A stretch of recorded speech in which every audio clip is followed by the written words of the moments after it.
Sevgili izleyenlerimiz merhaba. Diyalog Medya Grubu Genel Yayın Yönetmeni Reşat Akar'la birlikte Gündem Özel programında sizlerleyiz. Hemen konuları sırasıyla sizlerle paylaşalım. İlk olarak hükümetin kemiksiz kuzu eti ve donmuş kıyma ithalini serbest bırakması Hayvancılar Birliği'nden sonra Kasaplar Birliği tarafından da protesto edildi. Hayvan üreticileri pazartesi günü Lefkoşa'da araçta eyleme hazırlanırken Kasaplar Birliği de eylem uyarısında bulundu. Bu arada donmuş et ithalinin ihalesiz bir şekilde Toprak Ürünleri Kurumu'na bırakılması bazı soru işaretlerine yol açtı. Konuyla ilgili gelişmeleri ve vatandaş görüşlerini yansıtacağız. Sonrasındaki konumuz 2 yıla yakın bir zaman tahsil edilemeyen kamera cezalarının tahsili konusunda adım atılırken cezaların sürücülere topluca yansıtılacağı haberi ciddi tartışmaları da beraberinde getirdi. Vatandaşlar aynı anda birden fazla cezanın gelmesi halinde bunun ödenmesinde sıkıntı yaşanacağını belirtiyor. Polis Trafik Müdürlüğü Tahkikat Araştırma Şube Amiri Başmüfettiş Serdar Karpuzcu Diyalog Medya'ya yaptığı açıklamada cezaların toplu tebliğ edileceğini doğrularken bunun farklı sorunları gündeme getireceğini söyledi. Konuşacağız. Üçüncü konumuz Dünya Bankası tarafından hazırlanan raporda. Kuzey Kıbrıs Avrupa ülkeleri arasında en yüksek enflasyona sahip ülke olarak gösterildi. Raporda yüksek enflasyon nedeniyle dar ve sabit gelirli kesimlerin geçim derdi çektiği belirtildi. Detaylarını konuşacağız. Son olarak da ülkemizde benzeri görülmemiş yolsuzluk ve dolandırıcılık olayları yaşanıyor. Polisin mahkemeye aktardığı bilgiye göre Lefkoşa'da bir GSM operatöründen annesi adına numara alan şahıs daha sonra annesinin banka hesaplarına girerek 48.800 sterlini kendi hesabına aktarmakla suçlanıyor. Olayın detaylarını vereceğiz. Evet, buyurun Reşat Bey. Evet, herkese hayırlı günler dileyerek başlayalım. Yarından sonra hava sıcaklığı 4 derece artacak diyor meteoroloji.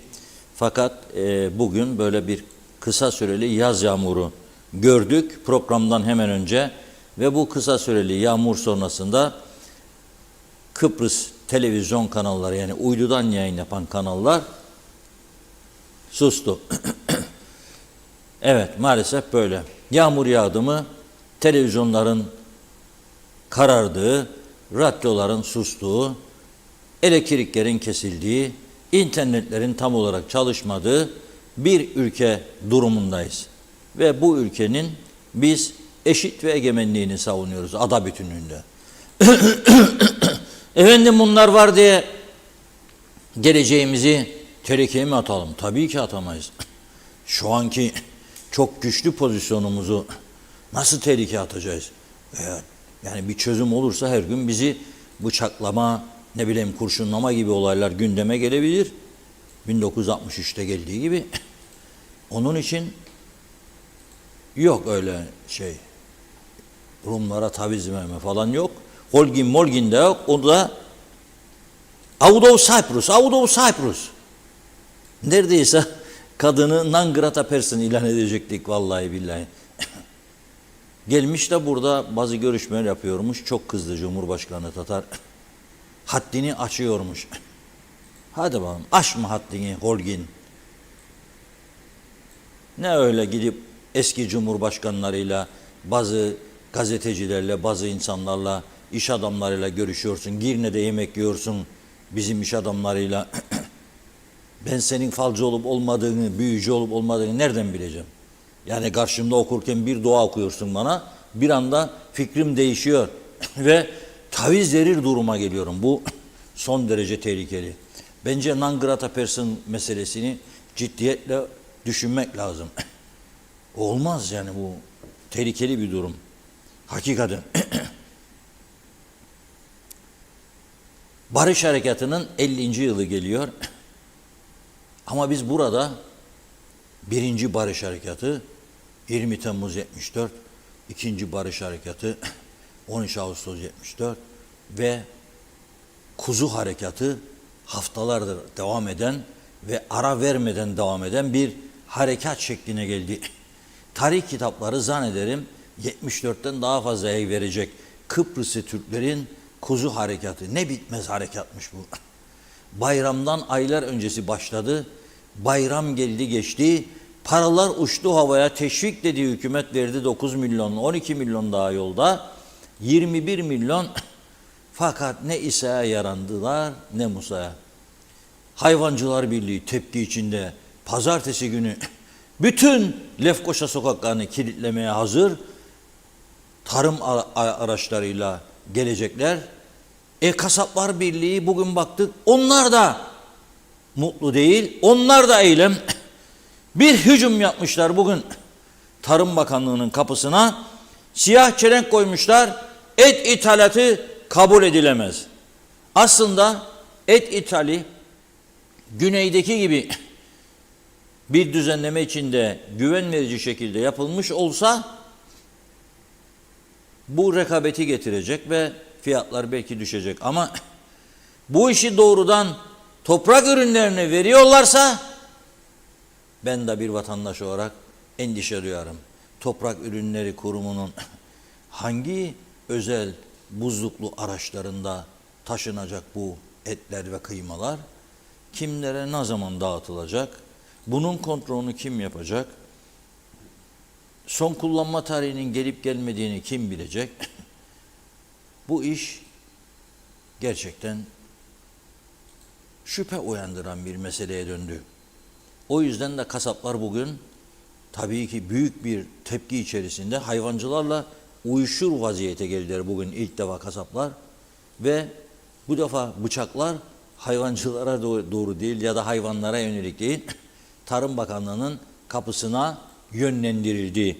Kasaplar Birliği Başkanı Raşit Şenkaya, Tarım ve Doğal Kaynaklar Bakanı Hüseyin Çavuşkelle'ye sert çıktı.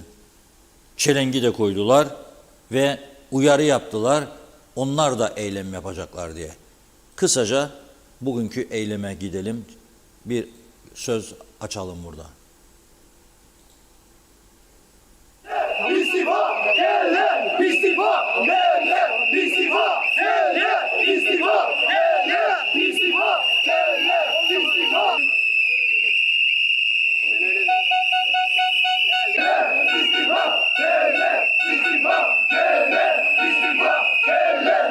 İstifa! Eller! İstifa! Eller! İstifa! Eller! İstifa! Eller! İstifa! Eller! İstifa! Eller! İstifa! Zarar ettiğimizi defalarca söylememize rağmen, yaptığımız giderlerimizi ve maliyetlerimizi ortaya koymamıza rağmen bize inanmayarak bunlar kararını 1,5 ay daha uzattılar. Bizi sürekli taze et getireceğiz diye kandırarak vatandaşımıza alabileceği ve güneyden daha da ucuza gelecek ve piyasayı rahatlatacak eti getirebileceğimiz vatandaşımızın et yemediği bütün buluşmalarımızda söylememize rağmen binbir mazaretle bizlere olmaz dediler. Şu anda Tarım Bakanı'nın ısrarı ile taze karkas, dana ve kuzu eti diye talep ettiğimiz ürün yerine ülkemizde kasap dükkanlarında tazesi bile satılması yasak olan donmuş hazır dana kıyma ve kuzu kuşbaşı kararı ürettiler. Ve Toprak Ürünleri Kurumu üzerinden yapacakları ilan ettikleri ithali maalesef kasapları dışlayarak yapmaya çalışıyorlar. Bu getirilecek olan et vatandaşın ucuz ete erişmesine yardımcı olmayacaktır. Hayvancılar Birliği'nin dün almış olduğu ve açıkladığı yüksek hayvan fiyatları ile artık sonucu ne olursa olsun nar kararına uyulmasının mümkün olmadığını tüm kamuoyuna duyururuz. Hiç kimsenin zarar etmeyeceği, vatandaşın uygun ve sağlıklı et alabileceği, iş yerlerimizin kapanmayacağı ve hayvancımızın da hayvanını zarar etmeden daha uyguna satabileceği bir ortam yaratmak arzusu içerisindeyiz. Şu andan itibaren bizim işlerimizin normale gelmesini sağlayacak ortam yaratılmadan vatandaşımıza alabilecekleri alabilecekleri fiyata et satma ortamı yaratılana kadar eylemlerimizin dozunu artırarak devam edeceğiz.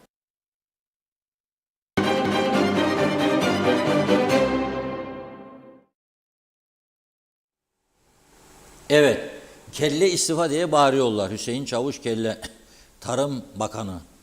Şimdi tabii Tarım Bakanı'nın derdi bugün kuzu harekatını yönetmek veyahut da cepheyi sağlamlaştırmak ama yangın meseleleri kapıya dayanmış durumda. Biz hiç konuşuyor muyuz bunları? Konuşma. Bugün bu programda konuşacağız. Gündemden uzak tutulan ancak hayati önem taşıyan konular vardır. Biz neyle meşgul ediliyoruz görüyorsunuz değil mi? Mangalıyla, kuzu etiyle. 550 mi, 750 mi, 450 mi, 600 mü? 1 kiloyu biraz geçecek şekilde hiç kemik yok, doğrudan şişlik hazırlanmış kuzu eti. Bugün bir arkadaşların gördüm faturasını. Mesios, bizim Kıbrıslı Türklerin çok uğradığı kasap, Türk kasapla çalıştırıyor. Metehan kapısını geçer geçmez hemen orada. Yani polisi geçtiniz mi 1 dakika. Gidiyor. Kardeşciğim, konuşmalarda böyle hani Türk tarihi. Hadi bakalım kes 1 kilo. 1 kilo şişlik, hiç kemik yok. 19.95 gibi. 20 olsa 35'ten koysak 700 lira. 700 lira, hiç kemik yok. Yağ yok. Temizlenmiş. 1 kilodan biraz da fazla. Çok az tabii. Ne yaparsak yapalım, madem ki yerli üretimi güneydeki fiyatların hiç olmasa dengine getiremedik, aynı ülkede yaşıyoruz, belki de bizim teşvikler şimdi onların üzerine çıkmıştır. Bu kuzu başına 1000 lira. Fakat bizde et fiyatları yüksek. Neden? Söyleyeyim. Çünkü bizde geçim şartları zorlaştı arkadaşlar. Adam güneyde 1000 euro alır, 1000 euroya göre harcama yapar. Bizim kuzeyde 460 euro asgari ücret neredeyse geliyor 810'a, fakat fiyatlar da durmak bilmiyor. Gümbür gümbür artıyor. Dün bahsettiğim birkaç meyve fiyatından. 150 dedim, bir arkadaş yazdı 110 dedi gayesi. Ama 10 lirada Mersin'de. 10 nerede, 110 nerede? 11 kilo Mersin'den alıyorsun, 1 kilo buradan alıyorsun. Çünkü üretim az, yetersiz. O yüzden rekabet olmuyor. Sen ithalatı da tamamen bunca yıl kapatmışsın. Bir düzene koyamadın. Yani adanın güneyinde hiç bu kuzu harekatları, savaşları yaşanmıyor. Biz aylardır bununla yatıp kalkıyoruz. Kuzu eti fiyatı, kuzu eti fiyatı. Ben ne zaman düşeceğini söyleyeyim size. Bir hafta boykot etsin millet, bakın nasıl düşer. Ha gelelim, bu et nerede taşınacak arkadaş? Sen Toprak Ürünleri Kurumu'na verdin bunu. Toprak Ürünleri Kurumu'nun soğutuculu transfer araçları var mıdır? Neye güveneceğim ben? İthal ettiği yerden nasıl gelecek? Hangi koruma altında gelecek? Bu işte kendini kanıtlamış, yurt dışından süt ürünleri getiren ve kaç derecede olması gerektiğini, taşınma koşullarının bilen insanlar var. Bari onlarla bir görüşüleydi, onlarla bir toplantı yapılaydı. Devlet kurumu toprak ürünlerinin borçları duruyor kooperatife. Büyük borç içinde geçmişte bir yığın olaylar yaşandı. Ha şimdi yoktur. Yok ama olmayacağını kim garanti edebilir? Donmuş et ve donmuş tavuk Avrupa'da yoktur. Yani var ama yoktur. Almaz insanlar. Dikkat ediniz, İngiltere'de yaşayanlara sorarım. Donmuş tavuk gidip buzluklardan alan kaç kişi görürsünüz? Ben o kadar yıl yaşadım, hiç görmedim. Arada bir kişi görürsen ya Pakistanlıdır ya Türktür. Kıbrıslıdır. Bu kadar. Yoktur. Bir gıdayı dondurmadan tüketmeyi tavsiye eder bütün uzmanlar. Adamlar Avustralya lira, Kıbrıs lira ya. Köpüklerin içerisinde hiç donmamış taze dana eti getiriyor. Yeni Zelanda'dan, Fransa'dan, Hollanda'dan, İngiltere'den. Neden onlarda bu savaşlar olmuyor, bıçaklar bilinmiyor karşılıklı birbirine? Neden onların gündeminde hiç böyle bir konu yok? Da bizim gündemimiz 2 ay, 3 aydır tamamen bu. Bakanlar Kurulu bütün işi gücü bıraktı. Hayvancıları mı memnun edeceğim, kasapları mı memnun edeceğim, halkı mı memnun edeceğim? Nasıl yapacağım, nasıl çıkacağım bu işin içinden falan filan. Ha ben olsam Avrupa Birliği'ne derim ki bak arkadaş biz beceremedik bir mezbahayı işletmesini. Belediye harcadı halkın paralarını ama maliyeti yüksekmiş diye işletmedi. Kapattı. İhaleye çıktı. İhaleyi kazananlar da işletemedi.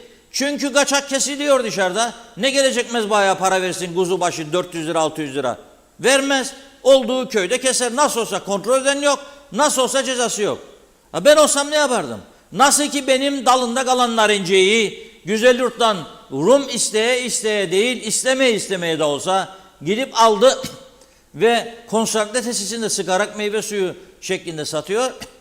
Ben de derim ki tamam derim Avrupa Birliği'ne damgalı mühürlü onaylanmış et alımını bir süre güneyden serbest bırakıyorum.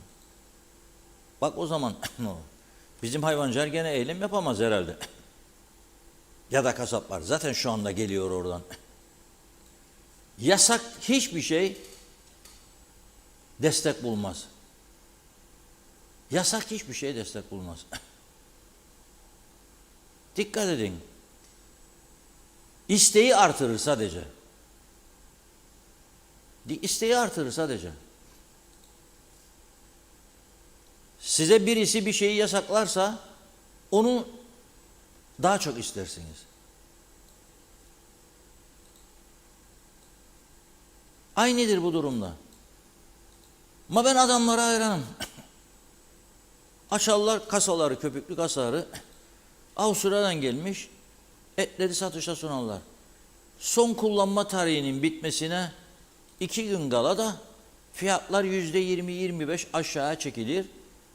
İthalatçı firma zarar etmemek koşuluyla karını bırakır ve satmaya çalışır. Şimdi biz hep birlikte bir kamuoyu yoklaması yapalım. Avrupa Birliği'ni destekleyenler ben tahmin ederim bu defa 70'in de üstüne çıkacak. 70'in de üstüne. Avrupa Birliği'ni istersen yani olası bir çözüm durumunda yani Güney Kıbrıs'ın bugünkü ithalatını bertaraf edecek gücün mü olacak? Konuşturacaklar mı seni? Bu anlaşılır bir durum değil. Gerçekten çok üzücüyüm. Ve arkadaşlara dedim ki gidiniz ve vatandaşlara sorumuz. Bu et gelirse dışarıdan donmuş et veya kıyma alacak mısınız, almayacak mısınız? Ne kadar güvenirsiniz böyle bir şeye? Ömer Kadiroğlu havada, karada, denizde bugün gitti, konuştu. Onları izleyelim. Hükümet donmuş et ve kıyma ithalini serbest bıraktı. Bunu nasıl karşılıyorsunuz? Bence çok doğru değil çünkü kontrol edebileceklerine inanmam ben bu işi. Yani sağlıklı olursa evet iyi ama çok da iyi niyetli değilim bu konudaki becerecekler bu işi. Peki ithal et piyasayı ucuzlatır mı? Kısmen. Kısmen ucuzlatır. Şahsen siz evinize donmuş kıyma veya donmuş et alır mısınız? Hayır. Neden? İşte sağlıklı olduğuna inanmadığım için. Yani gelecek etin kalitesi nedir bilinmez. İçinde domuz var, eşek var, Allah bilir ne olduğunu bilmediğim kıymayı kesinlikle ben almam. Yine kasabınızda var. Alacağım evet. Eğer fiyatlar düşecek fakat bunun kötü yanı üreticiye yansıyacak büyük ihtimal. Büyük ihtimal daha da sıkıya düşecekler.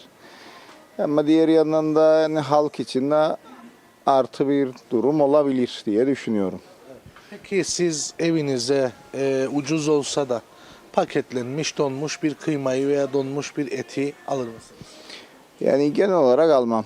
Yani mesleki açıdan da olsa olduğu için tazeden yanayım her zaman. Yani yine kendi kasaplarımızdan ya da efendime söyleyeyim. Yani şimdi her reklam olmasın da güneyden etimi taze olarak almayı tercih ederim. Peki neden donmuş almazsınız, tercih etmezsiniz? Birincisi o donmuş etin belli bir soğuk zincir dediğimiz bir sistem var. O sistemde doğru şekilde üretilip, paketlenip, dondurulup bize kadar ulaştığını belirleyen bir sistemimiz ya da kontrol eden bir sistemimiz yok bizim Kıbrıs'ta. Yani Kuzey Kıbrıs'ta değil. Yani Türkiye'de şu anda var barkodunu okuttuğumuzda ya da diğer Avrupa ülkelerinde ama bizim burada onu alınan firmadan bize gelene kadar ki koşullar doğru şekilde midir? Onu belirleyecek ya da gözetleyecek bir sistemimiz yok. Çünkü donmuş ürün sonuçta belli bir yerde bir sıcaklık değişimi olur, çözülüp tekrar donarsa zehirleme etkisi var. Yani et önemli bir şey. Et, tavuk önemli. Özellikle de tavuk daha da önemli. O yüzden güvenmiyorum. Güvenmediğimden ama almam yani. Gayet normal. İyi buldunuz. Tabii ki. Peki piyasaya etkisi ne olur? Ya vatandaş daha uygun fiyata herhalde et yemeye çalışır değil mi? Öyle bir fırsat bulmuş olarak. Tabii ki çünkü genelde Rum'dan gelirler alırlar bu donmuş etleri. Siz nereden alırsınız? Ben de Rum'dan alırım. Bundan. Tabii ki. Peki Ben de Rum'dan alırım. evet. Peki Yani daha uygundur fiyatlar. şunu sorayım size.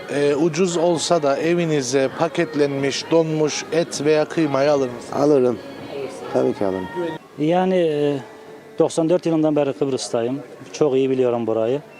Biraz yeraltı kaynaklarının yetersiz kalmasından dolayı çiftçiler de bu şekilde pek elverişli olamıyorlar buradaki piyasaya göre. Ben bunun olumlu bir şey olduğunu, olumlu bir adım olduğunu düşünüyorum. Yani çünkü buradan sınırlı kaldığı için fiyatları yüksek, doğal olarak yüksek oluyor. Dolayısıyla bu insanlara yansıyor. İnsanlar, herkesin alım gücü bir değil. Yani bu herkesin malumu. Bir memur mesela asgari ücrete çalışan bir kişi 24.800 lira, şu anda 30.000 alsa, tamam, ayda bugün 5 kilo et almak istese o da 3.500 lira para yapar. Dolayısıyla ben olumlu bir adım olarak görüyorum. Peki ucuz olsa da şahsen evinize donmuş, paketlenmiş kıyma veya eti alır mısınız? Hayır, almam. Niye? Ben gider taze taze alırım. Ne için alayım? Bu tercih meselesi. Mesela donmuş et. Örneğin büyük oteller var değil mi? Günde adam 4 ton. Ben size bir otel söyleyebilirim. Günde 4 ton et alıyor. O adam 4 ton canlı et bulabilir mi burada? Bu mümkün değil. Bu bir ihtiyaç. Hani kendi senden 4 ton alırsa buzdolabında donduracak. Donmuş alsa yine buzdolabında donduracak. Dolayısıyla bir sakıncası yok bence. Ama siz genelde tercih etmeyin. Ben etmem. Neden? Ben sonuçta 6 nüfusluk bir aileyim. Giderim 1 kilo alırım. Tamam mı? Bugün yaptım. 5. gün eşim istedi. Geri yine 1 kilo alırım. Değil mi? Taze taze alırım. Ama bu siz böyle az önce konuştuğumuz gibi potansiyel bir şirketi düşünün. Sizde günlük 4 ton et alıyor. Ne yapsın bu adam? Mecbur donduracak. Ha Türkiye'den almış, gelmiş donmuş. Ha almış, kendi dondurmuş. Her halükarda donduracak bunu. Güvenilir olur yani diyorsunuz. Vallahi bu devletin performansına bağlı. Eğer devlet bunu denetlerse niye kötü olsun ki? Var mı öyle bir inancınız, denetleyecekler ve güvenilir olacak? Şimdi eğri oturup doğru konuşmak gerekir, tamam mı?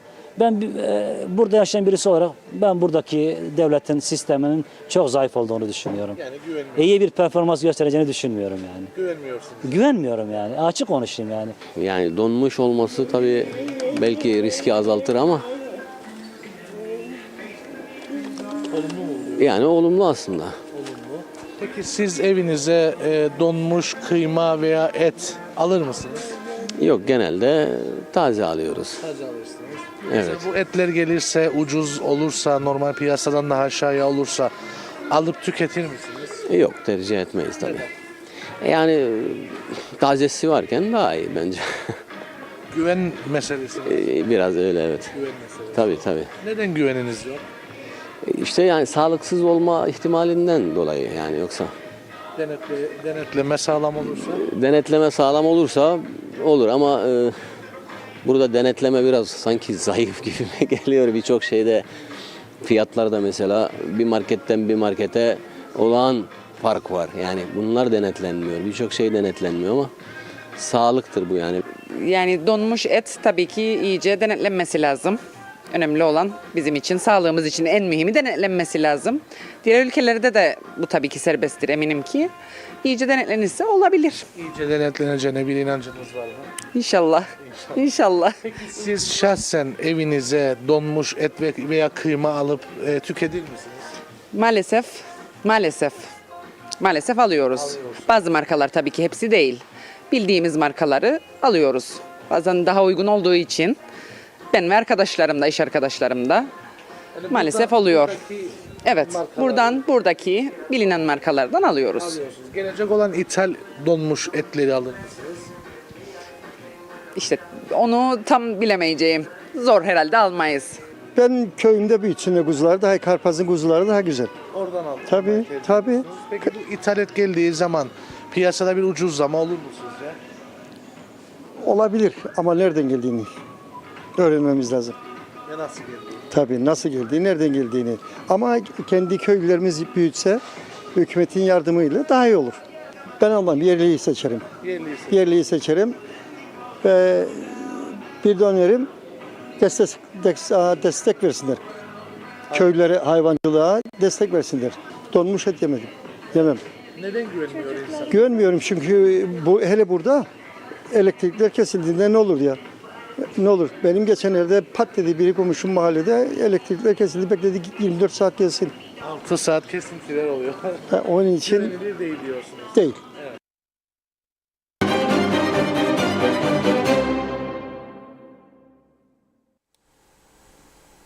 Şimdi haksız mı bu adamlar, ne diyor? Elektrikler kesilirse diyor ne olacak diyor. Hangi buzluklarda korunacak bunlar? Donmuştur çünkü. Donmuş et çözüldüğünde, elektrikler kesildiğinde çözülürse, satılmadı, tekrar donacak. Buzluğun içerisinde tekrar çözülecek. Bakteri üreyecek.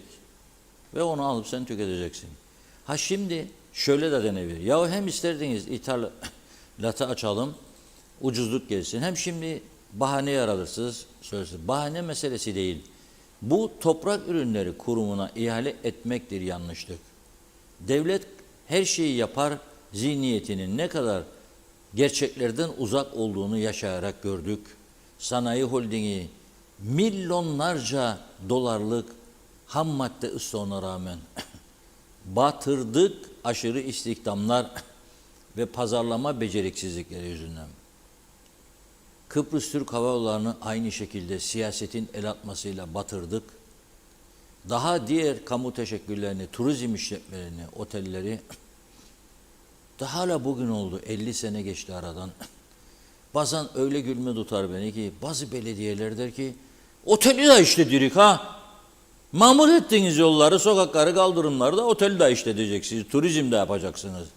Her gece orada yönetim kurullarınız, meclisleriniz falan filan çalışmaya. Sonra bir baktık tam iflas. Ya bu ülkede popülizm denen bir şey var ya, kanımıza soktukları bu işe yarama siyaset meselesi var ya, dumandır halimiz. Yani kabul edelim, bu şekilde taşıma suyuyla değirmen dönmez. Yani Türkiye'den eksildiğimizde al parayı da yap bir işi falan dönmez bu iş. Kendi ayaklarının üzerinde durabilecek ve doğru olanı cesaretle yapabileceğin bir sistem yaratabilir misin? Yaratamazsan bitti bu iş. Biz yaratabildik mi? Var mı bunu söyleyebilecek? Bak bu vatandaşları gidip de bizim arkadaşlarımız yani gel eğer böyle konuşursan alırım, böyle konuşmazsan almam demez ya. Uzadır mikrofonu. Herkes de söylerse söyler. Taraf yok. Ya görüyorsunuz en büyük sorun güvensizlik. Ben nasıl güveneceğim diyor. Ben de aynı şeyi söylerim. Nasıl güveneceğim? Ya bu ülkede sular nasıl taşınır? Söylemekten yoruldum ben artık. Hiç kimse ilgilenmiyor. Bu memlekette hastalıkların da gelen de gelecek olanın da en büyük olaylarından bir tanesi, sebeplerinden birisi sulardır. Sular. Kuyudan çekiliyor. Korkunç bakteri temizleme ilaçları diyorlar. Hepsi değilse bile bir kısmı. Ya kaynağın yok senin. Kaç tane su firması var ben hesaplayamıyorum. Her gittiğim yerde farklı bir şişe görüyorum, plastik. O plastikler şimdiki AB şartlarına uygun mu değil mi onu da bilen yok. Değildir bence. Bırak fiyatlar devamlı yükseliyor. Peki nasıl taşınır? Ben görüyorum.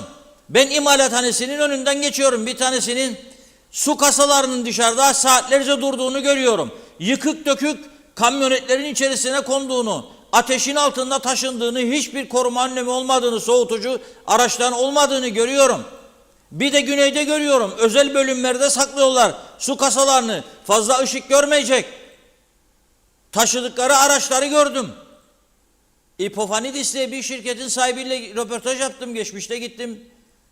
Gördüm nasıl araçlarla taşınır. Sular için ayrı araçlar var. Dondurma ve benzeri ürünler için ayrı araçlar var. Kuru baklagiller için ayrı araçlar var. Böyle biz alıştık. At gitsin ya o kamyona da, kimin umurunda ya falan filan. Ondan sonra bağırıyoruz burada herkes hastadır diye. Nasıl hasta olmamak zaten şaşırtmalıdır bizi. Hasta olmamak gibi bir durum ancak bizi şaşırtmalı. Nasıl ayakta duruyorsak Allah'ın yardımı derim ben. Ne diyeyim?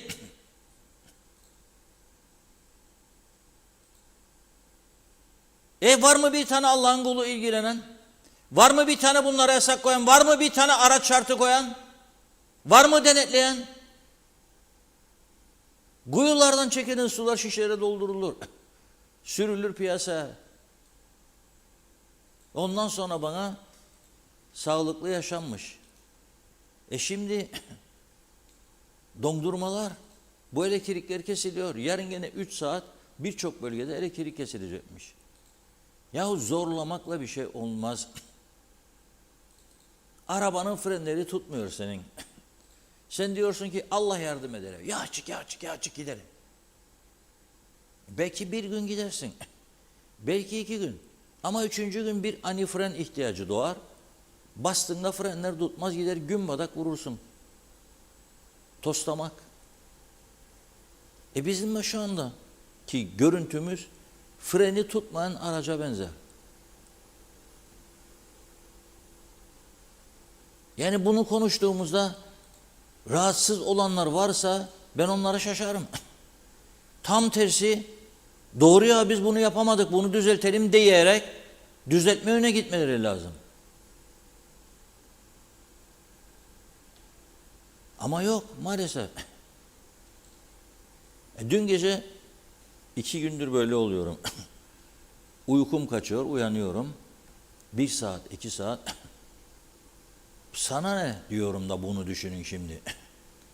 Düşünmek zorundayım çünkü 3-4 gün önce su tesisatçısı ihtiyacım oldu. 4 gün bekledim. Adam demiş ki vaktim yok, çok doluyum. Hala da siz bu kadar sahte diploma, bu kadar üniversite mezunu işsiz ve bu ülkenin ihtiyaçları ortada duruyor. Hala daha siz üniversitelere kontenjanları belirleyip durdurmuyorsanız, eczacılık, hukuk doldu bunca patladı. Ve hala daha siz serbest mesleği teşvik etmiyorsanız, bir takım gerçekten teşvik edici projeler hazırlayarak ne bağırırık? Bu manşet bugün çok konuşuldu. Kongolu kantarcılar sokağının korkulu rüyası olmuş. Kongolu gelecek yarın eve senin su tesisatını tamir etsin diye. Türkiye'li de bulamayacaksınız. Bulamayacağız. Kongolu gelecek senin su tesisatını, yani Nijeryalı tamir etsin. Allah acısın o saat. İyi niyetli biri ise yapacak, alacak, parayı gidecek. İyi niyetli biri değilse bir de tokat atacak, ne varsa evde alıp onları gidecek. Senin gençlerin içerisinde su tesisatçılığı yapacak kaç kişi vardır? Söyle bakalım bana. Kaç kişi vardır? Senin gençlerinin içerisinde tornacılık yapacak, marangozluk yapacak kaç kişi vardır? İnşaat patlaması vardır. Alüminyum, çelik pencere falan filan yapanlar. Mutfak dolabı yapanlar. Gidin sorun bakalım ne durumdadırlar. İşçi bulmakla zorlanıyoruz derler ki. Para geliyor, güzel işler çok güzel. Allah versin İskele, Kıbrıs'ın parlayan yıldızı falan filan. Ama İskele'de yeni yapılara malzeme yetiştirecek eleman bulamıyorlar. Ama biz ne diyecek ya? Biz mesela 10 sene sonrasını düşünün. Çok daha fazla gitmez. Maksimum 5-6 derim ben ama hadi 10. Ne diyecek? Ya da bir çözüm olduğunu. Bizde su tesisatçısı yok, kusura bakmayın. Elektrik teknisyeni yok. Niçin? Biz hep üniversiteli. Benim çocuğum hukuk okudu da şimdi gidecek su tesisatçısı olsun. Ya elektrik, olur mu canım böyle bir şey? Olmaz. Ayıptır yani, bu bizim şeyimize uymaz. Kaldırın yedek subaylığı bakayım nasıl? İp gibi kesilir üniversiteyle ilgili. Gerçekten okuyacaksa gidecek üniversite. Gerçekten okuyup bitirdikten sonra o mesleği yapabilecek güç ve cesarette ve akıl ve bilgide olacaksa gidecek. Yok ki bitireyim, ne yere bitirirsem de ondan sonra nasıl olsa babam ya teyzem ya amcam beni koyduracak, partilidir falan da filan da. Hem de yedek subay yapacağım erkekler için askerliği. Yok ya. Ve hala daha bakıyorum, bunun bile bir düzenlemesini yapmayanlar, bu ülkenin sağlamlaşması için, bu devletin sağlamlaşması için mücadele eden hepimizi başka taraflara yönlendiriyorlar. Bilinçli veya bilinçsiz bir şekilde. Bırakın ucuz kahramanlığı. Yazık, günahtır ya. Biraz sonra okuyacağım, Dünya Bankası'nın bir raporu var önümde. Biraz sonra okuyacağım trafik müfettişinin bu sabah burada söylediklerini ve önümüzdeki günlerde nelerle karşılaşacağımızı, cezalarla ilgili. Tam yandık o zaman işte. Evet Funda Hanım, başlayalım. Teşekkür ederim. Hızlıca başlayalım. Çok çok yoğun mesajlarımız. Şerife Turgay Derya, Mehmet Ali Özdemir, Zeliha Adaman iyi yayınlar diliyor. Serdar Cesurer, Mustafa Kombo, Erdal Yarkın'da, Erol Topçu'da İngiltere'den iyi yayınlar dilemiş. Osman Önem'de. Ali Dereseven hakikaten ülke rayından çıkmıştır. Hayvancılar Birliği Başkanı keyfine göre canlı et fiyatını 300 lira yaptım diyor. Bu ülke dingonun ahırı mı? İsteyen istediğini yapacak mı? Osman Rakıbet, gündemi merakla takip ediyoruz demiş. Hatice Cihanlı, tarihimde ilk defa hükümeti ithal et konusunda destekliyorum yazdı. Aygun Nuri, evet 2 yıl neden gönderilmedi trafik cezaları, ne kadar doğruluk payı var bunların, halk karşılayabilecek mi diyor. Diğer mesajında da bir insanın annesinin parasını çalması gerçekten hırsızlık, ayıp demiş.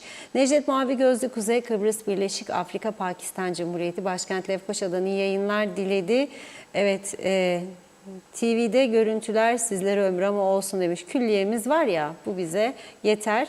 Osman Önem, en yakınından darbe yersin, gözünün içinde ara, dışarıda değil. Hasan Nihat Erduran, ambargolar 60 yaşında, kimin umrunda bu diyor. Ali Cevat, Diyalog Gazetesi'nin manşeti yürekler acısı. Ne içiyorlar merak ediyorum, çok tehlikeli. Bizim gördüğümüz gibi o ağır toplar bunları görmezler zavallılar demiş. Ercan Mehmet Yürkanlar, hiç şaşmayın eşek eti de gelirse donmuşların arasında. Mehmet Uluçaylı, dönmüş olarak gelecek olan kemiksiz donmuş demek istedi. Kemiksiz etin kasaplarda satışı donmuş mu yoksa çözülmüş mü satılacak? Sağlık kontrolü nasıl yapılacak diye soruyor. Mustafa Özcan, çarşı pazardan bir haber. Mersin ve Anamur hallerinin yerini bilmeyen bakan, hayvancının kasabın sesine kulak verip istifa edecek. İzzet Ahmet, 1996 yılında ambargo yedik diyor. Öncesi yoktu. Bari demiş doğruyu yazın. 60 yıl ambargo diye bir şey yok. Ayşegül Ömer, bizlere her şey mübahtır. Hala akıl koymayız diyor. Padişahım çok yaşa deyip biat ederiz. Bu hırsızları biz seçtik. İyidir bizlere. Ali Dereseven, araştırın, göreceksiniz ki hayvancılıkla uğraşanların %99'u ya şu an devlette çalışır ya devletten emekli. Devlet memur ve emekliye 10 ayda %70 oranında artış verirken hayvancılar bu belirtilen zamanda teşviklerin yanında et fiyatlarına %200 zam yaptı. Hayvancılık ölüyor diyorlar ama tek bir kişi dahi hayvancılığı bırakmıyor, hatta çoğalıyorlar. Ali Cevat, güneyde bir işim vardı, arkadaşım sordu yapılan o büyük inşaat ne olacak diye. Gerçekten zorlandım. İçinize olan bu konuyu üzülerek biraz doğru biraz yalan konuyu saptırdım diyor. Öğrenecekler. Nazime Nalbant, Güneşli Londra'dan herkese selamlar. İyi ki Diyalog TV'miz var. Reşat Bey, her şeyi bizlerle paylaşıyorsunuz diyor. Ağzınıza yüreğinize sağlık. Mehmet Uluçaylı, ülkede ne yapılsa anında eylemle protesto ediliyor. Biz hiçbir konuda çözüm üretmiyoruz. Kârımıza ve çıkarımıza nasıl gelirse.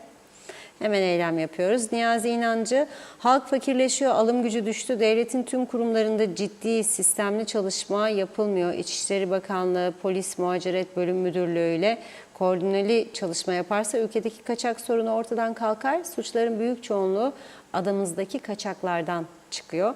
Hanife Dursun süpersiniz demiş. Hasan Nihat Erduran, kamu kurumları kaçaklar hizmet vermeyecek, sigortalı turist, yasal ikameti olanlar hariç. Kutel Tosun, bir vatandaş olarak ben devletin ithal edeceği eti güvenip asla almam. Çünkü ne toprak ürünlerine ne de devletin görevlendireceği hiçbir birimin gelecek olan eti vatandaşa sağlıklı bir şekilde ulaştırabileceğine İnanmıyorum demiş. Her şeyleri gibi bu da fiyasko. Selçuk Özenli, valla eti pahalı dedik, kömür de 130-170 lira. O da pahalı. Ali Cevat, bizim halk et yemeden dayanamaz bir hafta diyor. Et yemeyecekler, mümkün değil. Birlik değiliz. Mahmut Ay Yıldız, et ithalatı değil, sebze meyve ithalatı istiyoruz diyor. Kuzey Kıbrıs Türk Cumhuriyeti hükümetine duyurulur. Yaşar Sadıkel, vallahi Reşat Bey öyle bir zamana geldik ki parası olan alacak, parası olmayan bakıp geçecek demiş. Plansız, denetimsiz bizleri fakirleştirdiler. Görüp geçiyoruz, alamıyoruz. Mehmet Uluçaylı, bizim ülkemizde her işletme her konuda profesyonel bilgi sahibidir ki demiş. Hükümetin her kararına tepki koyuyorlar. Ali Dereseven, hiçbir ürünün doğru dürüst kontrol edilmediğini biliyoruz. Nasıl güveneceğiz? Şahsen beleş verseler almam dedi. Necdet Mavigözlü, et fiyatları Güney Kıbrıs'ın altına düşmediği sürece kuzeyden et almayacağım. Aynı fiyata düşse bile ilk tercihim etimi Güney Kıbrıs'tan almaya tercih edeceğim diyor. Çünkü kontrollü geçtiğini biliyorum. Bizim kuzeyde et kontrolü yapılıyor mu? Bence hayır. Bugün Güney Kıbrıs'ta karpuzun kilosu 60 sent yani 20 liradan az. Bizde ne kadardır? Herkes biliyor. Emir Ali Tatlıdil 5 senedir bir işi yapamadılar. Çünkü milletvekili hayvancılık yapar, bakanlar hayvancılık yapar, başkanları hayvancılık yapar. En güzeli belli bir kota koyup güneyden ithalatı serbest bırakmak. Mehmet İnancı, Londra'da donmuş et alanı ben görmedim Reşat Bey. Nazım Enalbant, her gün saatinizi beklerim diyor. Ara vermeden her gün izlerim diyor sonuna kadar. Çünkü halkın sorunlarını hep bizlerle paylaşıyorsunuz demiş. Kemal Osman Ceyhanlı, yangın sezonu başlıyor. Şimdiden gerekli olan temizleme önlemleri alınmalı. Turgay Gezen, Kıbrıs'ın kuzeyindeki pahalılığın asıl nedeni Türkiye'den kaynaklanan yüksek enflasyon. Tabii üretim yetersizliği, denetimsizlikten dolayı piyasada da fiyatlar oldukça yüksek. Kullanmakta olduğumuz Türk lirasının devamlı surette değer kaybetmesi, Türkiye'de enflasyon tek haneli rakamlara düşmediği sürece Kıbrıs'ın kuzeyinin bu pahalılıktan kurtulmasının mümkünü yoktur demiş.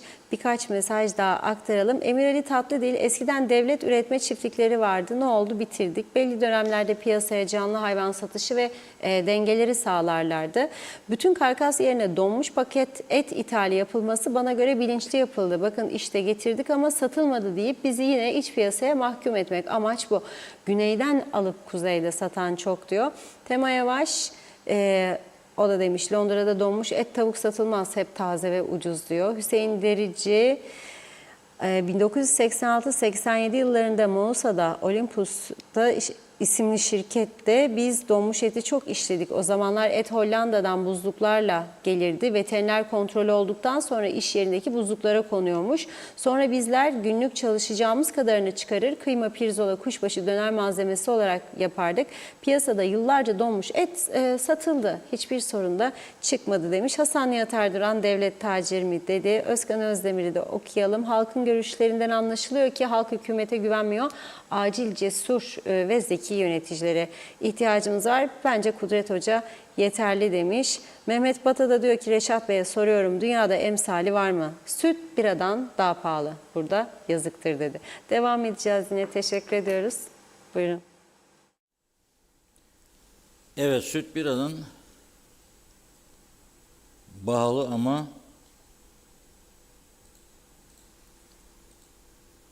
buna rağmen hayvan üreticileri süt fiyatlarının düşük olduğunu söylüyor. Bakalım ne tür tedbir alacaklar. Şimdi en önemli konulardan birine geçiyoruz. Trafik cezaları. Hiç böyle bir düzen olur mu? memleketin değişik yerlerine büyük paralar ödeyerek kameralar yerleştiriyorsunuz ve sürat meselelerinde kameralar kayıt yapıyor. Fakat cezaları tebliğ edemiyorsunuz vatandaşlara. Neden? Çünkü polis dağıtıyordu. Polisin dağıtacak elemanı olmadığı için bunun ihale yöntemiyle dağıtılmasını öneriyorsunuz. Ama 2023'ün Şubat ayından bu yana ihaleye çıkamıyorsunuz. Çünkü para yok diyorsunuz. Halbuki devletin tahsil edeceği paralar o kadar yüksek miktarlardaydı ki ihale bedelinin belki 10 katı, belki 20 katı, belki 30 katı.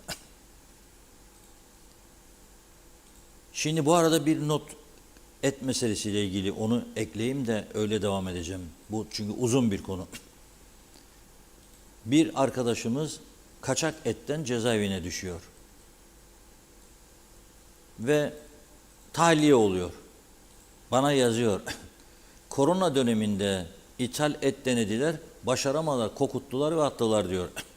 Unutmayın diyor. 1. 2. Güneyden et getirdiğim için cezaevine düştüm diyor. 3. Şu anda cezaevinde 1000 kişi var, 1000'i de sizi izliyor diyor. Bunu bilgiyi aktarmak istedim diyor. Buradan hepsine selamlarımı gönderirim. Suç işlemesin kimse. Suç işleyip cezaevine düşünce keşke yapmasaydım diyor büyük bir çoğunluk. Ama mesela Güney'de olduğu gibi basit bir hırsızlık olayı vardır. 2 yıl hapislik almıştır. Belki o işte bu şartlı tahliyeden falan yararlanıp onlar daha kısa sürede serbest bırakılıyor. Ama cinayet gibi suçlar, büyük uyuşturucu suçları çok ağır suçlardır. Şimdi özelden de soran çok insan var. Bu trafik cezaları şu daha da olacak. Mesela asgari ücretin bu kadar. Şimdiki asgari ücrete göre mi yoksa o güne mi? Benim bildiğim o döneme. Yani cezanın yazıldığı döneme neyse o. Fakat burada tehlike şu. Şimdi bir vatandaş 5 tane trafik cezası var diyelim. 5'i birden gelecek kendisine. 5'ini birden hem para cezasını nasıl ödeyecek? 1. 2. Puanlar yükseldiğinde ehliyeti gidecek.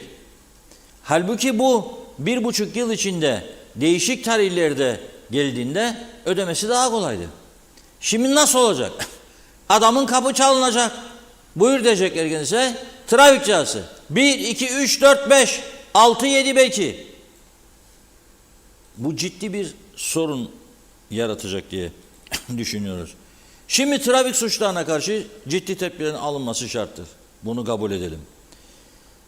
Bugün haber müdürümüz Özlem Hanım'ın program konuydu. Trafik Müdürlüğü Tahkikat Araştırma Şube Amiri Baş Müfettiş Serdar Karpuzcu. Karpuzcu diyor ki verilere göre diyor 2024 yılında daha diyor 5. ayın yarısındayız. 16 ölümlü kaza oldu diyor. 17 kişi hayatını kaybetti. 17 kişi hayatını kaybetti. Bu çok yüksek bir rakam. Kabul edilebilir bir rakam değil. Ve diyor ki gene en fazla diyor bu kazalarda suçlar diyor sürat diyor ve alkol. Peki diyor Özlem Hanım kendisine bu kamera cezaları şu insanlara yiyecek nasıl olacak diyor. Ne düşünüyorsunuz diyor. O da cevap veriyor. Ne söylediğini birlikte izleyelim. İşte sizin bahsettiğiniz gibi bir tablo içerisinde 10 tane 20 tane hız cezası var. Bir anda hepsi mi tebliğ edilecek? Nasıl bir şey olacak o kısımda? Yani burada normal işleyişe göre bunlar ilk başta kurye tarafından tebliğ ediliyor. Bu ihaleye çıkıldığı zaman dağıtım yapacak kurye tarafından. Daha sonraki süreçte polis tarafından bu cezalar tebliğ ediliyor. Söylediğiniz gibi eğer birden fazla ceza varsa kişi bulunduğu zaman bu cezaların tebliğ edilmesi gerekiyor. Tamamının tebliğ edilmesi gerekiyor. Çünkü bununla ilgili olarak işte yarısını şimdi tebliğ edeyim, yarısını sonra tebliğ edeyim diye bir durum yok. Tahsilinde? Tahsilinde aynı şekilde. Vatandaş mesela zorlanabilir değil mi o noktada? Birden fazlaysa, çok fazlaysa atıyorum cezası. Nasıl bir uygulama yapılıyor orada? Yani burada zaten yasa şunu öngörüyor. Tebliğ tarihinden itibaren 15 günlük sürede cezalar tek kat olarak ödenebiliyor. İkinci 15 günde ikiye katlanarak sonra mahkemeye gidiyor yine ödenmesi. Evet, yani tebliğ yapıldığı günden itibaren tüm cezalar yine 15 gün sonra tek kat ödeme süresi doluyor. Yani hepsinin aynı ödenmesi pozisyonda. mi gerekecek? Evet. İlerisi için sorun yaratabilir mi sizce? Bir öngörünüz var mı bu noktada? Eğer cezalar toplu giderse bu şekilde mahkemelere bir yığılma olabilir mi? Yani bunlar yaşanabilecek durumlar. Toplu olarak gidip toplu olarak ödenmesi gereken, ödeyebilecek var, bunları ödeyemeyecek kişiler var belki. Yani bu ileriki süreçte dediğiniz Hep gibi birlikte göreceğiz. Sıkışıklara sebebiyet verebilecek, mahkeme sürecinde olsun veya polisteki işlemlerde yaşanabilecek durumlar.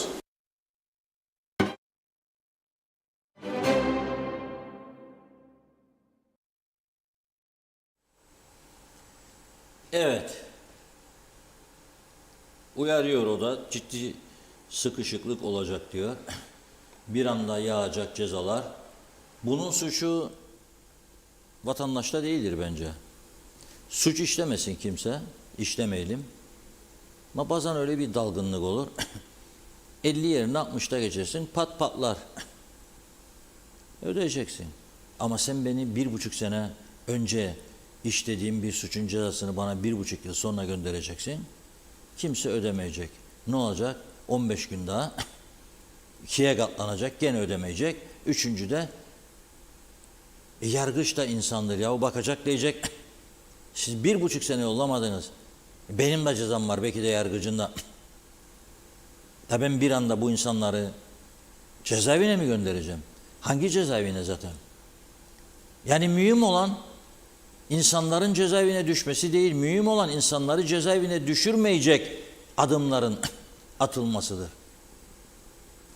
Bakın bu son zamanlarda üzerinde durulmayan pahalılık meselesi var ya, çok insanı suça teşvik ediyor. Çok insanı. Bu trafik konusunu bitireyim de onun üzerinde duracağız. Birkaç tane somut örnek var bugün vermek istedim. Biraz sonra konuşacağız. Şimdi soruyor Sayın Karpuzcu'ya, alkolü test ediyorsunuz ama uyuşturucu yok. O da diyor ki, evet diyor, uyuşturucu testi yapamıyoruz. Narko testlerin alımı için çalışmalar hala sürüyor. En kısa sürede testlerin yapılmasını umuyoruz diyor. Uyuşturucu testleri cihaz konusunda sadece trafik düşünülmemeli. Karakollar ve narkotik birimlerinde de bu bulunmalıdır. Dolayısıyla öyle 6 tane izin vermiş Maliye Bakanımıza, o öyle demiyor. 20-30 arası alınmalıdır diyor ilk etapta. Öyle 6 tane bir işe yaramaz. 20-30 arası. Bizim baktığımız daha önce bu ama bunlar profesyonel anlamda tabii polislerin kullandığı 18.000 dolar civarı. Ve Kuzey Kıbrıs Türk Cumhuriyeti o kadar çok yere para harcıyor ki çoktan bu cihazlar alması lazımdı. Çoktan. Ama alınmadı. Çünkü bakın bugün polis her gün denetim yapmaya başladı. İyi mi? İyi. Çünkü bir caydırıcılık oluşacak, şimdi hemen değilse bile oluşacak. Çünkü bakın dün gece 3 bölgede sadece Gazi Mausa, Girne, Güzelyurt'ta 3772 araç sürücüsü kontrol edilmiş, 830 sürücüye ceza yazılmış. Yani bu aslında başka ülkeler tarafından kırılması mümkün olmayan bir rekordur. Yani hani konuşullara Kuzey Kıbrıs Türk Cumhuriyeti sonsuza dek yaşasın falan filan filan diyenler bir defa da bu konuya değinin ya, göreyim siz de alkışlayın ayakta. Biz böyle bir rekoru hak etmeyiz deyiniz bakalım, göreyim. Bu nasıl bir durum? 103 araç bir gecede, 103 araç trafikten men ediliyor bir gecede. 6 kişi de tutuklanıyor. Bu büyük bir rekor. Bölgeye bakacak olursak Gazimos'a 1245 araç, 371 ceza. Hepsi bunların birinci derecede 181'i mesela Gazimos'a da sürat, 18'i ruhsatsız, 16'sı cep, ikisi kemersiz, sigortasız bir, tehlikeli sürüş bir. Girne 1795 araç, 359'u rapor ediliyor. 78 araç trafikten men ediliyor.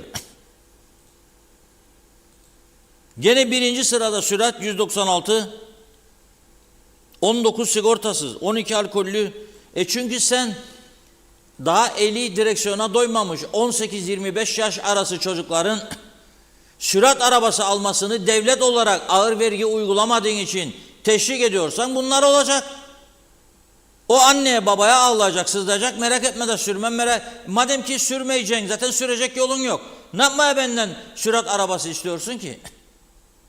Yahu Kıbrıs'ın kuzeyi Porsche ve Ferrari cenneti oldu ya. Gezin bakın galerileri. Porsche ve Ferrari cenneti oldu. Gümbür gümbür egzozlar, gümbür gümbür yollarda. O bir taraftan yol yok.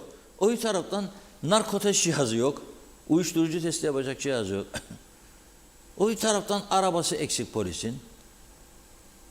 Personeli yok.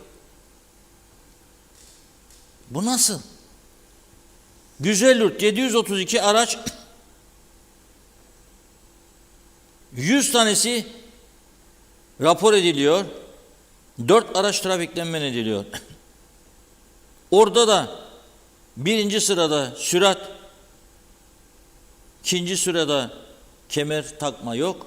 3'te sürüş esasında cep telefonu sigortasız falan. Bu şekilde devam edemez tabii. Büyük bir tehlike var ortada. Bu tehlikeyi bertaraf etmesi gereken nedir? İhtiyaçların giderilmesidir. Bunca zaman kontrolsüz ve denetimsiz bıraktığınız üniversitelerde genelgeleri İngilizce dilinde dağıtacaksınız onlara da. Hangi suçlar ne kadar ceza gerektirir bilecekler. 2.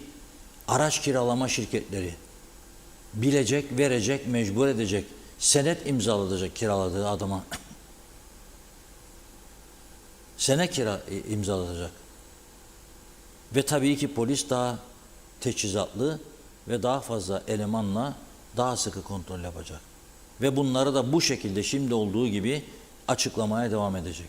Zor bir iştir biliyorum ama bunu yapmak zorundayız. Geldiğimiz noktada yola çıkan hiçbir kimsenin can ve mal güvenliği yoktur. Açık ve net söylüyorum.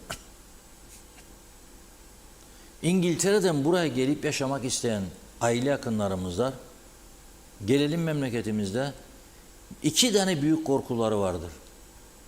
Beni İngiltere'den dinleyenler bunu teyit edecektir. Bir tanesi trafiktir, bir tanesi de sağlıktır. Bir kriz geçirsem ambulansın içinde var mı beni canlandıracak cihaz, yok mu? Hastaneye gittiğimde beni kurtaracak doktor var mı, yok mu? Yoktur derim ben sana. Gece gittiğinde orada bir pratisyen hekim göreceksin. 2 saat, 3 saat belki de bekletecek seni sırada. Çünkü çok yoğun, anormal bir yığılma var. Ondan sonra uzmanı arayacak. Uzman gelecek. Belki bir kardiyo, belki bir elektro, belki bir röntgen. Sen topu dikmişsin çoktan. Ondan sonra da diyecekler ki pıhtı atmıştı geldiğinde rapor. Onun için gelmek istemezler, haksız da değiller. Haksız da değiller.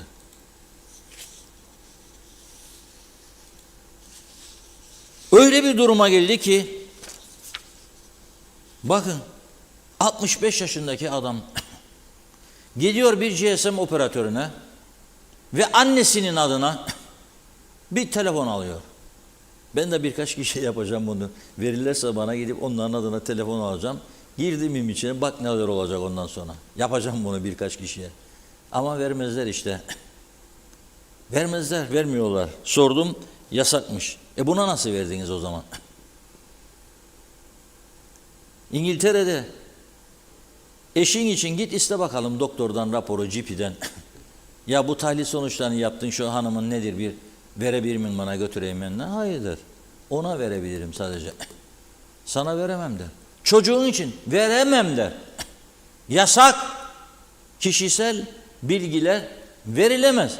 Burada adamların kimlik kartını ön arka basarlar bazı gazetelere, bilmem nereye.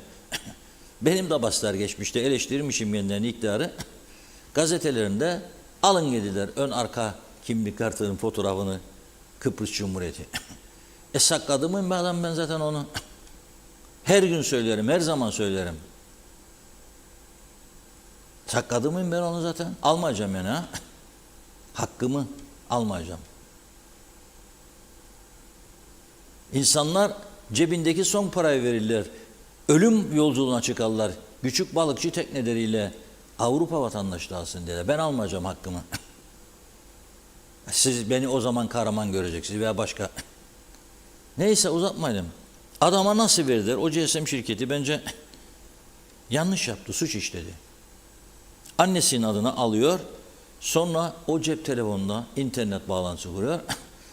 Annesinin bilgilerini vererek 48.800 sterlinini kadının transfer ediyor kendi hesabına. Onun için tabii fark ediyor annesi ve şikayet ediyor polise. Ama mesele polise gittikten sonra aldığı paranın 25.000 sterlini kısmını annesinin hesabına geri yatırdığını söylüyor. Geriye kaldı 23.800 sterlin. Ama anne şikayetini geri çekse de bu defa kamu davasına dönüşüyor bu tür meseleler. Kamu davasına da dönüşünce mahkeme senin yakanı bırakmıyor. 100.000 lira nakit teminat istediler kendisinden. 1 milyon lira kefalet ve haftada bir gün en yakın polis karakoluna ispatı vücut. Ne kadar sıkıda olursa olsun bir insan, annesinin veya bir başkasının hesabına girip onun parasını alma hakkına sahip değildir ya. Ama kabul ettim diyor, suçumu yaptım diyor. Özür diliyor ama bu dava onu nereye götürecek göreceğiz ileride. Çok ciddi bir suç. Suç işlemekten kaçınalım. Polisin Serdiç Baypan'ın evrakları arasında bulduğu evraklardan yola çıkarak bir tanesinde bir tıbbi malzeme ithal eden bir şirketin 250.000 Türk lirası yerine çok düşük miktarlarda vergi vererek sahte fatura düzenlemesiyle gümrüğü yanılttığı açıklanmış ve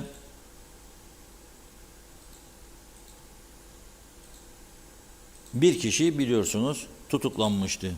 Şimdi onun ifadelerinden ve onun evraklarından bu kez yapılan araştırmalar sonucunda Adnan Altındağ'ın ardından Kalden Ticaret İşletmecisi Alper Şener Deniz de bugün mahkemeye çıkarılarak tutuklandı. 2 gün süreyle tutukluluk emri verdi mahkeme onun hakkında.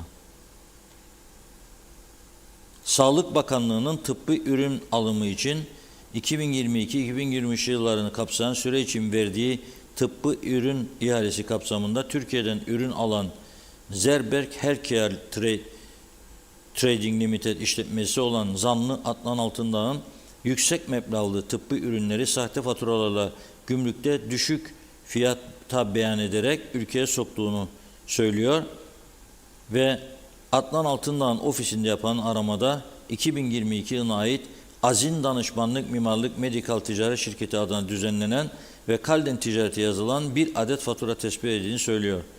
Söz konusu faturayla Alper Şener Deniz'in işletmeciliğini yaptığı Kalden Limited şirketinin Türkiye'den 2 fatura karşılığında satın aldığı tıbbi ürünlerle ilgili sahte olarak düzenlenen inanılan Azin Danışmanlık Mimarlık Medikal isimli işletmeye ait faturaları dolandırmak maksadıyla ön izin almak için İlaç ve Sağlık Dairesi'ne ve gümrük işleri için Ercan Gümrük Şubesi'ne tedavüle sürdüğünü tespit ettiğini söyledi. Zanlının böylelikle Türkiye'den 68 bin lira alınan tıbbi ürünleri 5 bin lira olarak beyan etmiş. 68 bin yerine 5 bin. Müthiş. Evet. Yani onun için bu tür suçların işlenmesi sonunda neler getirir görüyoruz. Üzücü ve ürkütücü bir durumdur. Ve az sonra biraz mesaja geçelim değil mi, yoksa çok az mı? Çok. Çok mesaj var diyor. O zaman Dünya Bankası'nın çok ilginç bir raporundan söyleyeceğim size az sonra.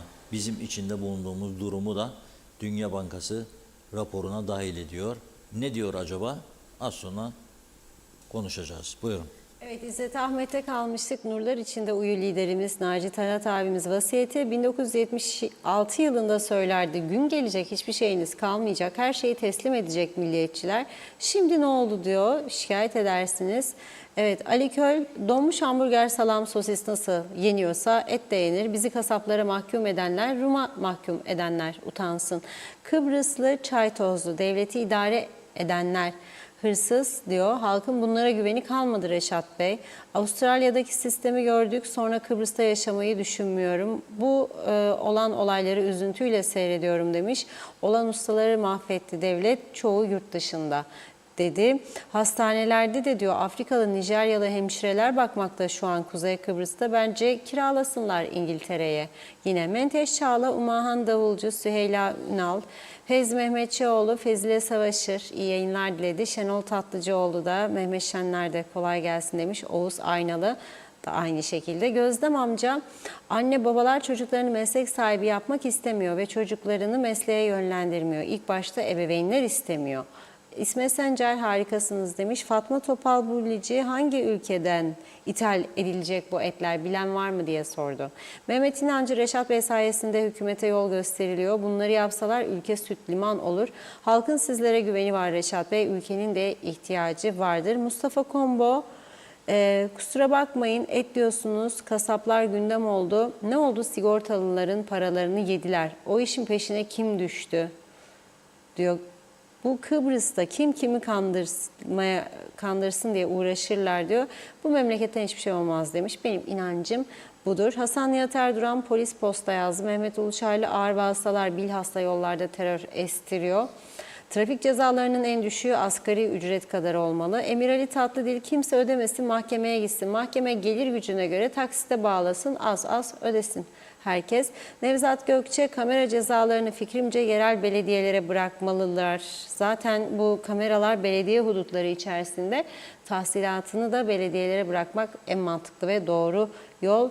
En azından hizmetlerde kullanılır. Ertel Kızıl, Avrupa'da belli zaman içinde ulaştırılmayan trafik cezaları iptal edilir. İsmail Bükülmez, devlet görevini yapmamıştır. Bu cezalar zamanında gönderilmemiştir. Bu cezaların hepsinin iptal edilmesi gerekir. Biriktirip bu cezaları topluca göndermek devlet olamadığımızı gösterir. Hakim hangi vicdanla ceza verecek? Hasan Nihat Erduran, ambargoda rekor kırdık demiş. Yok başka örneği. İkinci mesajında da diyor ki sorduğunuz zaman her makamda görevini tam yapmıştır. Sorun müdürlere tek tek. Yasası ne der, ne mevcudu var, bütçesi, projesi nedir, acil durumda işini yapma kapasitesi nedir? Osman Önem, besle kargayı oysun gözünü demiş. Göksel Saydam, Reşat Bey, trafik cezaları ile ilgili belirtmiş olduğunuz sakıncalara ve yaratılacak sıkıntılara ilaveten aşağıdaki konuları sizlerle paylaşmak istiyorum. Şöyle ki diyor, birincisi bu cezalar kamu maliyesi bakımından kamu alacağı kapsamında olup hiçbir makamın bu tahsilatı erteleme hakkı yasal bakımdan mümkün değil. 2. Kamu maliyesi bu gelirlerin tahsilatını 1,5 yıl geciktirildiği için devlet güncel gelir kaybına uğratılmış olup bu kayıptan kaynaklanan kaynağın elde edilmediği için devlet yüksek faiz ödeyerek kaybını telafi etmek zorunda bırakıldığı için bu yersiz ödenen faiz giderine kimden giderilecek? Bu zararın giderilmesi için Tebligat Posta Dairesi tarafından yayılması gerekmez mi? Hiçbir gerekçe bu ihmali haklı gösteremez. İyi yayınlar. Necdet Mavi Gözlü, trafik suçu işleyene kesilen cezaların parasını bildiğim kadarıyla belediye alıyor. Herhalde radarlardan yazılan cezaların parasını da alıyorlar. Burada işlenen trafik suçlarının cepnamesini polis dağıtıyor. Ama polisin personeli yetersiz. Tebligatların yapılabilmesi için ihaleye çıkılacakmış. Soruyorum, belediyelerin dünya kadar zabıta personeli var. Çoğu gerçekten boşta geziyor. Onlar niye yapmıyor? Trafikte alınan para cezaları belediyelerin kasalarına girdiğine göre belediye zabıtaları yapmalı. Bu kadar basit demiş Necdet Bey. Şimdilik tamamladık gibi. Teşekkür ediyoruz. Buyurun. Evet, Dünya Bankası'nın hazırladığı ve bugün açıklanan raporunda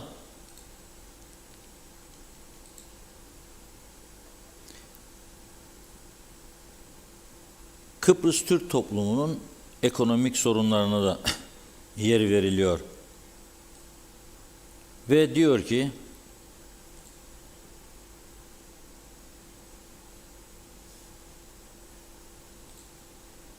Kıbrıs Türk ekonomisindeki gıda enflasyonu Avrupa ekonomileri arasında en yüksek seviyededir diyor. Tekrar ediyorum. Gıda enflasyonu Avrupa ekonomileri arasında en yüksek seviyededir diyor. Halihazırda geçim derdi çeken en kırılgan kesimler için ciddi bir risk oluşturuyor bu durum diyor. Yani geçim derdi çeken kimdir? İşsizlerdir, emekli aylığı alan, düşük emekli aylığı alan, yardıma muhtaç, özürlü, engelli ve asgari ücretli. Pazartesi artacak asgari ücret. Dün konuştuk. Ve bazı ufak işletmeler bu asgari ücreti ödeyemeyecek durumda olacak. Yenisini. Zaten şimdikini de ödemekte zorlanırlar. Zaten şimdiki ilan edildiği zaman da bundan 4 ay önce işten çıkarmalar olmuştu. Şimdi ne olacak? Ayda 1 milyon lira ödeyen bir şirket sadece eğer enflasyon rakamı üzerinden verilse bile, yok ki sendikayı %27 ister, 22,98 yani 23, 1 milyon lira maaş ve prim ödeyen bir şirket 1 milyon 230 bine çıkacak. %30 prim yok içinde bunun, maaş. Prim ekstralarıyla 1 milyon 400 bini bulacak bu iş. 1 milyon 400 bini bulacak. Sigortaların gelirleri de artacak yükseldiği için. Öyle düşünün. Şimdi ben kendimi kurtarayım. Şimdi ben de Çalışma Bakanı olsam kendimi kurtarmak isterim. Sigorta emeklilerin maaşlarını ödeyebilmek için primlerin yükselmesi lazım. Primlerin yükselmesi için asgari ücretin yükselmesi lazım. Asgari ücret yükseldikçe primler yükseliyor. Daha fazla gelir elde ediyor, ödüyor maaşları. Ama bu bir çözüm müdür? Çünkü siz daha açıklamadan pazartesi açıklayacağım dediniz. 20 Mayıs. Zaten zamlar otomatik devreye girmiş durumdadır. Yeni zamlar. O zaman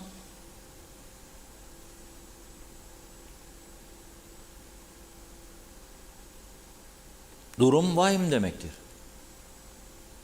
Bu rapordaki özeti sizlere aktardım. Şimdi gelen sorular var. Holguin normal midir, değil midir gezmesi? Şimdi Cumhurbaşkanı Tatar diyor ki yetkisini aşan temaslarından rahatsız olduk diyor Holgin'in ve bunu gerekli yerlere bildirdik. Herhalde Birleşmiş Milletler'e şikayet etti. Nerede rahatsız olduğu? İşte Sayın Akıncı'yla gitti görüştü. İşte vatandaşlarla bazı yetkililerle görüşüyor. Ne var? Sizin savunduğunuz tezler tamamsa ve halk arkanızda yürürse bunu hiç kimse değiştiremez. Ama mesela bir arkadaşın paylaşımını okudum. Yani siz eşit egemen dediğiniz zaman diyor, biz Kuzey Kıbrıs Türk Cumhuriyeti, Rum'a da demek istiyorsunuz ki Rumlara da siz tanınmış AB üyesi ve BM üyesi Kıbrıs Cumhuriyeti'ni iptal ediniz. Kuzey Kıbrıs Türk Cumhuriyeti gibi Güney Kıbrıs Rum Cumhuriyeti ilan ediniz. Da sonra da oturalım anlaşalım. Buna gargalar güler ya. Bu adamlar ne için yapacak bunu yani? Bütün dünyanın tanıdığı devlet istasyonu bırakacak, sırf bizim anlaşma yapsın. Ama evi de vermeyecek, ama hiçbir şeyde ya da ufak bir sınır düzenlemesi, ne yapmaya otursun? Bu gerçekçi bir yaklaşım mıdır ya? Oturup iyice değerlendirsinler bunu bence. Diğer taraftan haklı olduğumuz ve endişe duyduğumuz birçok konu var. Onları da savunun.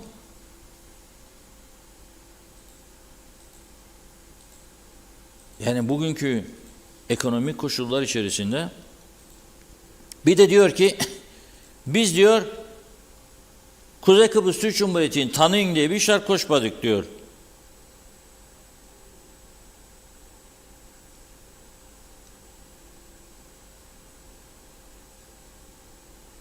Böyle bir şartımız olmadı diyor.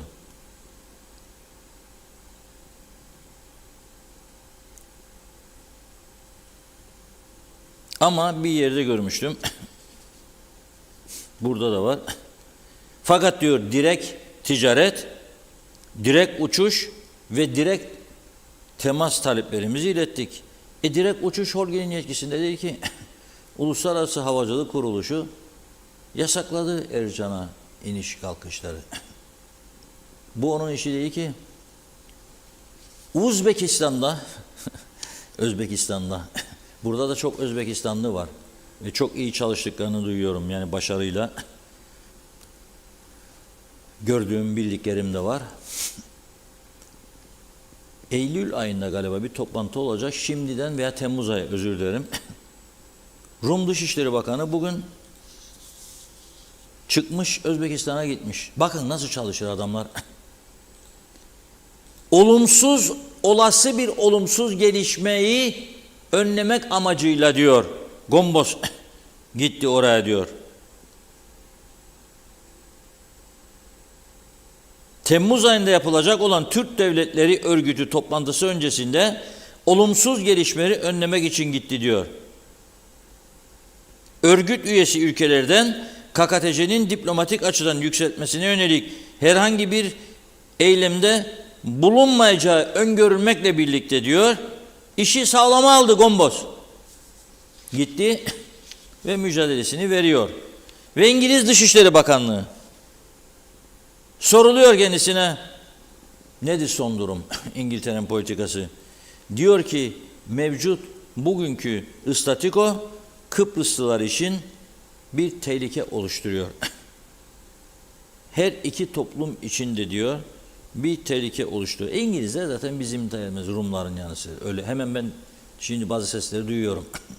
Zaten ne zaman biz desek İngiltere, işte hep onların yanında oldu falan filan. Vallahi bilmem, İngiltere senelerce Asil Nadir'in buradan Narince'ye ihracatına engel olmadı. Avrupa Adalet Divanı'nda Rumlar dava açtı. İngiltere de kabul etti savunma yapmadığımız için. Dediler ki biz savunma bile yapmadınız be insanlar. Ne kadar umursuzsunuz. Yoksa bütün Narince buradan oraya giderdi. Müthiş para gelirdi İngiltere'den. Bütün güzel yollar para kazanmaya başlamıştı. Narenciye bahçesi onlar. Onu da biz elimizde teslim ettik.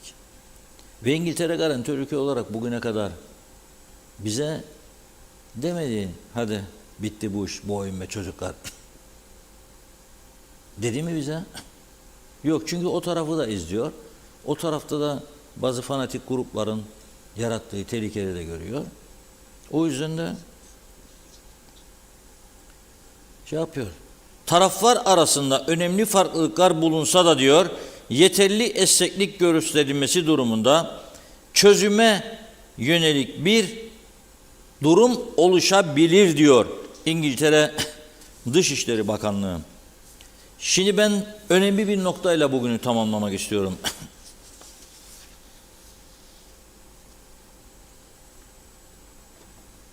Hava sıcaklığında ciddi artış öngörülüyor. Hani bugün Mayıs'ın ortasında ilk yağmur yağdı diye sevindik falan ya. Yarından itibaren 4 derece artacak mı sıcaklık? Fakat bu yaz çok sıcak geçecek. Hesaplama bu yönde. Bütün dünyada zaten iklim değişikliği var. Hepimiz izliyoruz. Amerika'da neler oluyor? Hortumlar, sel felaketleri başka ülkelerde. Dubai sular bastı geçenlerde. Beklenmedik şeyler oluyor. Bu gelmekte olan aşırı sıcak dalgaya karşı ne tür önlemler alıyoruz acaba? Geçtiğimiz hafta itfaiye aracımız bir yangına giderken Lefke bölgesine doğru kendi yandı yolda. İtfaiye araçlarımız yetersiz ve eskimiş. Helikopter yok, uçak yok. Anavatan yollasın dediğinde anavatanda hazır yok çünkü orada da orman yangınları yazda çok olur. Bu sene Allah korusun. Orada da çok ciddi sıcaklık artışı bekleniyor. Ne yapacak biz? Söyler misiniz? Hiçbir hazırlık yok. Rumların elinde 7 ya 8 tane kendi yangın söndürme uçak ve helikopterleri olduğu halde bütün bu olası gelişmeleri değerlendirerek yaptıkları temaslar çerçevesinde Ürdün kralı onlara Abdullah 2 defa gitti galiba geçen yıl Güney Kıbrıs'a. Çok seviyor onları. 2 tane uçak gönderdi. Uçaklar BAF'ta 26 tane personel. Hazır ve nazır. Şimdi Ürdün'den sonra Avrupa Komisyonu'nda bu yıl yaz sezonu için Güney Kıbrıs'a 2 tane Air traktör gönderme kararı almış. Yangın söndürme helikopteri. 2 tane. Ve Rumlar tabii bunu büyük bir şeyle karşılıyor, destek olarak. Komisyon tarafından gönderilecek uçakların geçen yıl olduğu gibi sivil koruma mekanizması aracılığıyla Rum tarafından kiralanacak eğer traktör tipi hafif itfaiye uçakları olduğunu söylemişler. 15 Haziran'da kira giderlerinin tamamını diyor Avrupa Komisyonu karşılayacak. 15 Haziran'da uçaklar gelecek 2 tane. 30 Ekim'e kadar da burada kalacak. Ama diyor başka bir ihtiyaç olursa yakın ülkelerde o uçaklarda boştaysa onları o amaçla da görevlendirme şansımız olacak diyor. 2 tane hava uçağı. Biz burada yangın söndürme uçağı, helikopter, yangın söndürme aracı, hiçbir çalışma yok, hiçbir hareket yok. Hiçbir şey. Hiçbir şey yok. Gözü kapalı bir şekilde yürüyün de korkmayın be arkadaşlar. Vatan bizim, millet bizim, asla vermeyik topraklarımız bizim falan. Gidiyoruz ama çok büyük tehlike var. Kuşlar acaba bu konuda ticaret odası, sanayi odası, işat, mişat bunlar ne yapıyor acaba bir fikir mikir? Sizin depolarda var, bilmem ne sigorta var ama ülkenin durumu yanmış bir ülkede nasıl turizm yapacak? Zaten ormanlık alanlarımız azaldı. Bir de baktım Facebook'ta Hodri meydan çekerler geçen gün. Berekatta durdu, sinirlerim gerildi çok. Hodri meydan çekiyorum sana Ahmet Bey diyor. Kaç tane fidan dikeceksin? Biz 30 bin lira. O da Hodri meydanını görüyorum. Nedir be bu? Nereden alacak fidanları? Kim dikecek? Hadi gösterin bana nereye ektiniz? Kim dikecek? Mevcutları nasıl koruyacak? Oturun bir araya gelin de halimiz dumandır birkaç ay sonra, belki bir ay sonra, belki 15 gün sonra, belki 3 ay sonra. Gelin oturun. Çünkü beklerseniz hükümetten alamayacaksınız sonuç. Yoktur, böyle bir mekanizma yoktur. Sayın Bakanım ne yapacak dedikleri anda biter bu iş. Yoktur, uzman kadrolarda yoktur. Bakan ne bilsin? 3 aylık bakan orada. Gel bakan yapıyoruz seni dediler, aman Allah'ım dedi o da. O da şaşırdı. Arkadaşlar kolay değildir bu iş. Eşit egemen devletle yöneteyim, her şeyim olsun. Yok, böyle kolay bir iş değil bu iş. Bu yani saklambaç oynamaya benzemez ha. Bu yönde bir fon oluşturmadılar yıllarca. Türkiye bizi yollar diyor bazıları. Sonra bakalım kaç tane yangın söndürme uçağı var Türkiye'nin. Neden de şiş yangınlarda gelemedi anında da İngiliz üstlerinden istedik. Hatta Rumlardan yardım kabul ettik. Araçlarına gönderdiler bize Rumlar. Yok sadece helikopteri. Bu sene ne yapacak? Yani hem gene Ağustos, Saprus hem de uçak yollayın bize diyecek. Nasıl olacak bu iş? Nasıl bir tezat politika bu? Adamlar politikalarını çok iyi biliyorlar. Dünya ile ilişkileri son derece iyi. Bizim gibi vururum keserim vallahi billahi. Türkmenistan bana yeter abini koydu oraya gözlemci olarak. Tamamdır, tanınma geliyor arkadaşlar. Dostluk grubu da kuruldu. Tamam, bitti bu iş. Bakü'den gelen bir uçak vardı. Ne oldu? Bir daha görmedik. Bir defa geldi gitti. Sonra ne oldu? Pilot yolu kaybetti zannediyorum. Bir ek yaparak bitireyim. Cyprus Mail gazetesinde gördüm programa girmezden önce. İsviçre hükümeti de Güney Kıbrıs'a mültecilerle mücadele konusunda onların memleketlerine paketleyebilmeleri için 1.100.000 euro tutarında Rum hükümetine, tabi onlar Kıbrıs Cumhuriyeti'ne derler, yardım kararı almış. 1.100.000 euro alınız ve gönderiniz ülkelerine. Çünkü baş edemiyorlar, zorlanıyorlar. Biz dün burada Kongolu'yu konuştuk. Sözde öğrenciymiş ha. Ben olduğuna inanmıyorum tabii. Çünkü birkaç tane daha suçu var içeride arkadaşın. Ve teminatına serbest bıraktılar. Ustan be dediler, ustanmadı Cefi. Ne koymadın uçağa olasın? Polis iç işlerine, iç işleri maliye, dur da bakacak. Sayın Bakan şimdi toplantıda yarın olmasın. Ha unuttuk ya. Tamam Sayın Bakan halledecek falan filan. Yok ya böyle devlet yönetim, vazgeçtiğim devlet şirket yönetilmez. Kararı o an alırsın ve uygulamaya koyarsın. Nedir karar? İhraç. Para vereceksin. Ek mesaileri 2 milyarı bulup verdiğin gibi Kuzu harekatına 9 milyon mu 12 milyonu bulup verdiğin gibi buna da vereceksin. Fon oluşturacaksın. Aylardır, yıllardır konuşturuyoruz. Oluşturmadın fonunu. Askeri ihtiyaçları hiç konuşmuyorum ha. Havale ettik Türkiye. Allah razı olsun. Barış kuvvetleri sınırlarda güvenlik kuvvetlerinin ihtiyaçlarını Türkiye karşılıyor. Biz de burada onların sırtına basarak inşaat patlaması falan filan süper. Evet, bugünlük bu kadar benden Funda Hanım. Siz buyurun devam edin isterseniz. Evet, birkaç mesaj var, onları aktaralım. Fikret Gönlübol, Nurcan Şahin Sönmez iyi yayınlar diledi. Sayaraker ada hasta doldu diyor, doktorlara ihtiyaç var. Mustafa Kemal Fındık 50 yıldan beri İngiltere'de yaşıyorum. Reşat Bey söylediğinize tamamen katılıyorum. Maalesef Kuzey Kıbrıs'taki trafik tabiri caizse en başta gelen korkulu rüyamız sağlık sistemi de aynen demiş.